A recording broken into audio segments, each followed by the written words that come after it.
UPSC part first chemistry की online classes में आप सभी का स्वागत है। पिछले वीडियो में हमने पढ़ा था bond angle and bond energy, bond angle and bond energy. उससे पहले हमने पढ़ा था बॉन्ड लेंथ। तो स्टूडेंट्स, आज हम पढ़ने जा रहे हैं केंद्रीकृत एवं विकेंद्रीकृत संयोजक बंध, localize and delocalize covalent bond. ये पढ़ने से पूर्व है मैं आपको एक थोड़ा सा बॉन्ड लेंथ और बॉन्ड एनर्जी में थोड़ा रिलेशन बता देता हूं। एक तो लिखते हैं बॉन्ड लेंथ और एक लिखते हैं बॉन्ड एनर्जी। इन दोनों में क्या रिलेशन है? तो देखो, बॉन्ड लेंथ और बॉन्ड एनर्जी, आप लोग एक फॉर्मूला बनाएंगे। Bond length is proportional to 1 upon bond energy. Bond length is proportional to 1 upon bond energy. जैसे जैसे बॉन्ड लेंथ का मान बढ़ेगा, बॉन्ड एनर्जी का मान कम हो जाएगा। आप इसको ऐसे लिख सकते हैं, बॉन्ड लेंथ जैसे जैसे बढ़ेगी, बॉन्ड एनर्जी वैसे वैसे कम होगी। समझ रहे हो? जैसे अपन बात करें C सिंगल बॉन्ड C, फिर बात करें C डबल बॉन्ड C, फिर बात करें C ट्रिपल बॉन्ड C। इसमें संकट स्टूडेंट्स कौन सा है? sp3। इसमें कौन सा है? sp2। और इसमें कौन सा है? sp। और परसेंटेज s करेक्टर, एक बात बताता हूं आपको मैं यहां पर, प्रतिशत s लक्षण या करेक्टर, प्रतिशत s लक्षण, यानी sp3, sp2, sp में प्रतिशत s करेक्टर कितने हैं, यानी s का परसेंटेज कितना है, वो उसको अपन कहेंगे परसेंटेज s करेक्टर। तो परसेंटेज s करेक्टर में यहां देखें sp3 में s का हिस्सा कितना है? sp3 में s का जो परसेंटेज है वो कितना है? देखो भाई, टोटल अपने पास 100 है और 100 में 4 हिस्से करने हैं तो कितना होगा? 25%। तो s का यहां पर परसेंटेज है वो कितना है? 25% s लक्षण। s लक्षण कितने परसेंट? 25%। 25% s लक्षण। sp2 में कितने हैं? sp2 में देखो, 100 को 3 से डिवाइड करोगे, 2 इसके एक इसके, तो कितने हो जाएंगे? 33.3% s लक्षण। समझ रहे हो? उसके बाद sp में इसका 50-50% है, तो 50% s लक्षण। समझ गए? और देखो, एक बात याद रखनी है, जैसे जैसे s करेक्टर बढ़ेंगे, बॉन्ड लेंथ का मान कम होगा और बॉन्ड एनर्जी का मान बढ़ेगा। मैं ऐसे लिख सकता हूं, s करेक्टर या परसेंटेज s लक्षण बढ़ेंगे तो बॉन्ड लेंथ कम होगी और बॉन्ड एनर्जी बढ़ेगी। ये एक फॉर्मूला होता है। जैसे जैसे परसेंटेज s करेक्टर बढ़ेंगे, बॉन्ड लेंथ कम होगी और बॉन्ड एनर्जी बढ़ेगी। अब देखो, आपको ये देखना है कि सबसे ज्यादा परसेंटेज s करेक्टर किसमें है? sp संकरण में। तो sp में बॉन्ड लेंथ का मान सबसे कम होगा और बॉन्ड एनर्जी का मान क्या होगा? सबसे ज्यादा। तो सबसे ज्यादा बॉन्ड लेंथ किसमें होगा? सिंगल बॉन्ड में, फिर किसमें होगा? डबल बॉन्ड में, और फिर ट्रिपल बॉन्ड में। तो आप ऐसे लिख सकते हैं, सबसे ज्यादा बॉन्ड लेंथ, और यहां लिख सकते हैं सबसे कम बॉन्ड लेंथ। समझ गए स्टूडेंट्स? और दूसरी बात यहां लिखते हैं, सबसे कम बॉन्ड एनर्जी, और यहां लिखेंगे सबसे ज्यादा बॉन्ड एनर्जी। ठीक है स्टूडेंट्स? तो जैसे जैसे बॉन्ड लेंथ बढ़ेगी, बॉन्ड एनर्जी का मान कम हो जाएगा। ठीक है? ये थी आपकी बॉन्ड लेंथ और बॉन्ड एनर्जी में रिलेशन।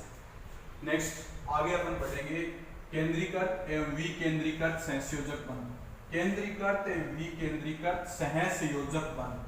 तो केंद्रीकृत देखो क्या होता है कि सहसंयोजक बंध किसी अणु में दो परमाणुओं के मध्य केंद्रीकृत हो या दो परमाणुओं के मध्य उपस्थित हो, उसे हम क्या कहेंगे? केंद्रीकृत। और दो परमाणुओं के मध्य उपस्थित नहीं हो, उसे हम क्या कहेंगे? विकेंद्रीकृत।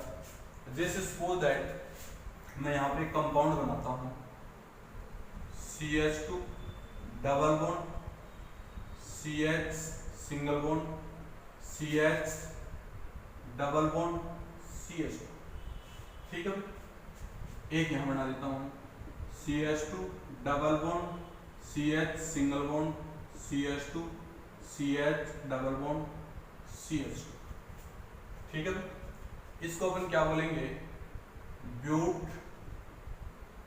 1,3 डाइईन। क्या बोलेंगे? But 1,3 diene. और इसको क्या बोलेंगे? 1 2 3 4 5 ऐसे लिखेंगे। Pent 1,4 diene. क्या लिखेंगे? Pent 1,4 diene. समझ गए? एक तो लिखेंगे ब्यूट 1,3 डाइईन और एक लिखेंगे पेंट 1,4 डाइईन। अब इन दोनों में केंद्रीकृत और विकेंद्रीकृत संयोजक बंध देखना है। जैसे सपोज दैट इस बॉन्ड को इधर ले आए तो इस बॉन्ड को इधर शिफ्टिंग कर देंगे, तो अपने पास अनुनादी संरचना क्या बनेगी इसकी? CH2 single bond CH double bond CH single bond CH। इस पर क्या आएगा? पॉजिटिव। इस पे क्या आएगा? नेगेटिव, ठीक है। अब इसको देखें। सपोज दैट ये बॉन्ड इधर शिफ्ट होगा तो ये बॉन्ड ऐसे टूटेगा ना, तो आप लोग इसको क्या लिख सकते हैं? CH2 पॉजिटिव, फिर उसके बाद में CH नेगेटिव और फिर CH, फिर डबल बॉन्ड CH2 और फिर क्या लिखेंगे? CH2 negative. समझ गए? और आगे डबल बॉन्ड CH2। ये टूट जाएगा। इसका मतलब ये अनुनादी संरचना नहीं दर्शाएगा। क्या नहीं दर्शाएगा? अनुनादी संरचना।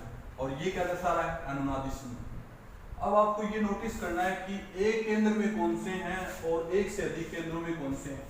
तो देखो ये तो एक केंद्र में है क्योंकि यहाँ पर अनुनादी संरचना नहीं होगी, इसकी भी नहीं होगी अनुनादी संरचना, लेकिन ये एक से अधिक केंद्रों में है, इसलिए ये तो क्या होगा? विकेंद्रीकृत। और ये क्या होगा? केंद्रीकृत। जब कोई सहसंयोजक बंध एक ही केंद्र में उपस्थित रहे तो उसे क्या कहेंगे? केंद्रीकृत। और एक से अधिक केंद्रों में उपस्थित रहे तो उसे क्या कहेंगे? विकेंद्रीकृत। सपोज दैट इसको मैं ऑर्बिटल डायग्राम के द्वारा देखूं तो ये ऐसे बन जाएगा और ये ऐसे बन जाएगा, ये ऐसे बन जाएगा, यस। यहाँ डबल बॉन्ड है और यहाँ भी डबल बॉन्ड है, तो इसको तो बोलेंगे विकेंद्रीकृत। विकेंद्रीकृत, ठीक है। और इसका ऑर्बिटल डायग्राम बनाएंगे तो क्या बनेगा? ये बॉन्ड, ये बॉन्ड, ये बॉन्ड, ये बॉन्ड और ये बॉन्ड। अभी यहाँ डबल बॉन्ड है और एक डबल बॉन्ड यहाँ है, तो इसका मतलब इसमें अनुनादी संरचना नहीं बनेगी, इसलिए इसको क्या बोलेंगे? केंद्रीकृत। क्या बोलेंगे? केंद्रीकृत सहसंयोजक बंध। संयोजक बंध। कौन सा बंध? केंद्रीकृत सहसंयोजक बंध। समझ रहे स्टूडेंट्स? ऐसे बंध जो एक से अधिक केंद्र में उपस्थित रहते हैं उन्हें क्या कहेंगे? विकेंद्रीकृत। और ऐसे बंध जो एक ही केंद्र में उपस्थित रहते हैं उन्हें केंद्रीकृत बंध कहते हैं। क्या कहते हैं? केंद्रीकृत बंध कहते हैं। जैसे बेंजीन है, बेंजीन में आप बताओगे केंद्रीकृत हो गया विकेंद्रीकृत। देखें बेंजीन की स्ट्रक्चर, यहां लिखेंगे बेंजीन, ये बेंजीन, और बेंजीन में पाई बॉन्ड है। अब पाई बॉन्ड देखो डिलोकेलाइज होते हैं, विकेंद्रीकृत होते हैं, एक से अधिक केंद्रों में जाते हैं, तो आप इसको ऐसे लिख सकते हैं। ये दोनों स्ट्रक्चर क्या हो गई आपकी विकेंद्रीकृत,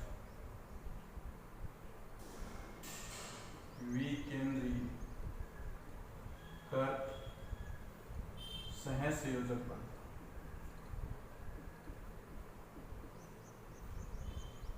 कौन से बंध? विकेंद्रीकृत सहसंयोजक बंध। तो समझ गए स्टूडेंट्स, ऐसे बंध जो एक ही केंद्र में उपस्थित रहते हो उसे हम केंद्रीकृत कहते हैं, और एक से अधिक केंद्रों में उपस्थित रहते हैं उन्हें हम क्या कहेंगे? विकेंद्रीकृत सहसंयोजक बंध। ठीक है students,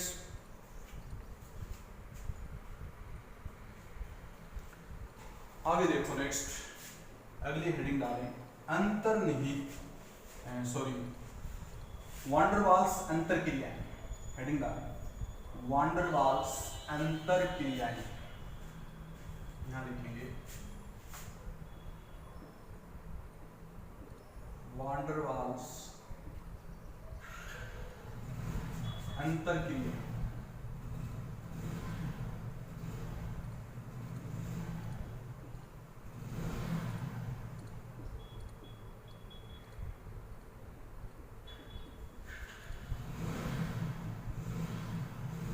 wander Waal interaction, van der Waals अंतरक्रियाएं इंग्लिश में होते हैं van der Waals interaction, van der Waals interaction. Van der Waal interaction students क्या होते हैं? आपने कभी नाम सुना होगा वांडर वाल इंटरेक्शन। देखो होता क्या है, कोई भी मॉलिक्यूल्स जिसमें आयनिक बॉन्ड, कौन से बंध से? धात्विक बॉन्ड या आयनिक बॉन्ड जो होते हैं वो कौन से बॉन्ड से जुड़े होते हैं? कौन सा आकर्षण बल पाया जाता है? स्थिर विद्युतीय आकर्षण बल पाया जाता है। जो आयनिक बॉन्ड होता है या मेटेलिक बॉन्ड होता है उसमें स्थिर विद्युतीय आकर्षण बल पाया जाता है। बट जो कोवलेंट बॉन्ड होता है या कोऑर्डिनेशन बॉन्ड होता है उसके अंदर विशेष प्रकार का आकर्षण बल पाया जाता है। उस आकर्षण बल को वांडर वाल्स बल, वांडर वाल्स बल या वांडर वाल्स अंतरक्रियाएं कहते हैं।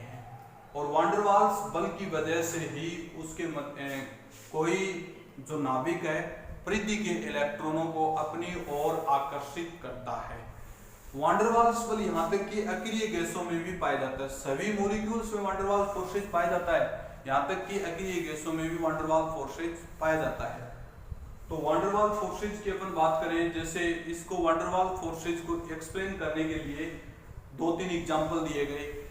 यदि अणु में वांडर वाल्स फोर्सेज नहीं होता तो शीतलन प्रभाव उत्पन्न नहीं होता। शीतलन प्रभाव स्टूडेंट आपने सुना होगा, शीतल इफेक्ट।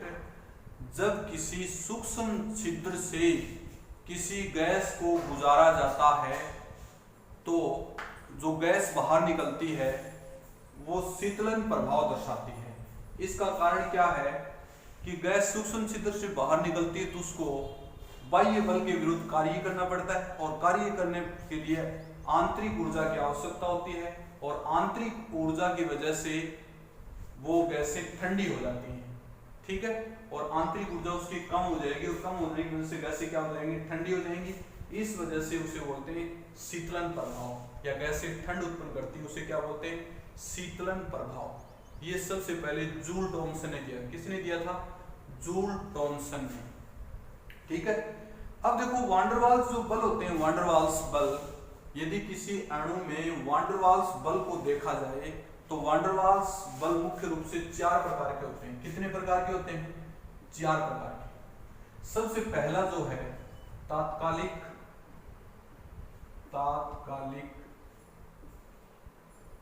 या क्षणिक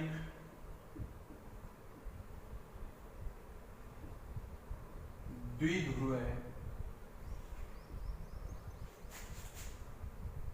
प्रेरित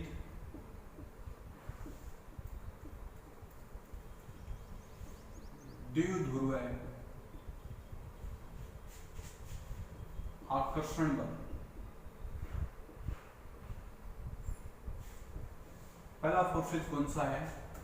तात्कालिक या क्षणिक द्विध्रुव प्रेरित द्विध्रुव आकर्षण बल। ठीक है, दूसरा सेकंड नंबर आयन प्रेरित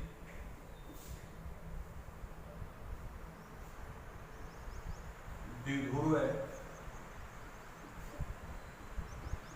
आकर्षण बल या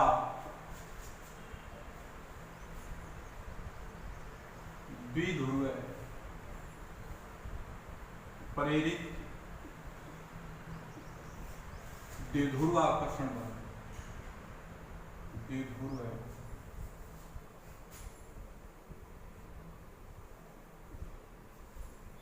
आकर्षण बल, आकर्षण बल। दूसरे प्रकार का कौन सा है? आयन प्रेरित द्विध्रुव आकर्षण बल या द्विध्रुव प्रेरित द्विध्रुव आकर्षण बल। और तीसरा अपने पास है आयन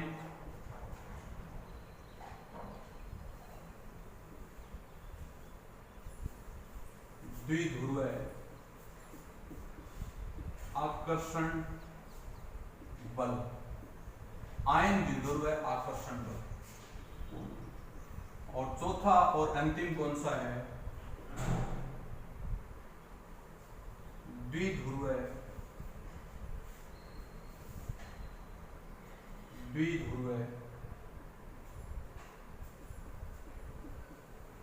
आकर्षण बल। ये चार प्रकार के आकर्षण बल है स्टूडेंट्स। पहला कौन सा? तात्कालिक या क्षणिक द्विध्रुव प्रेरित द्विध्रुव आकर्षण बल। दूसरा आयन प्रेरित द्विध्रुव आकर्षण बल या द्विध्रुव प्रेरित द्विध्रुव आकर्षण बल।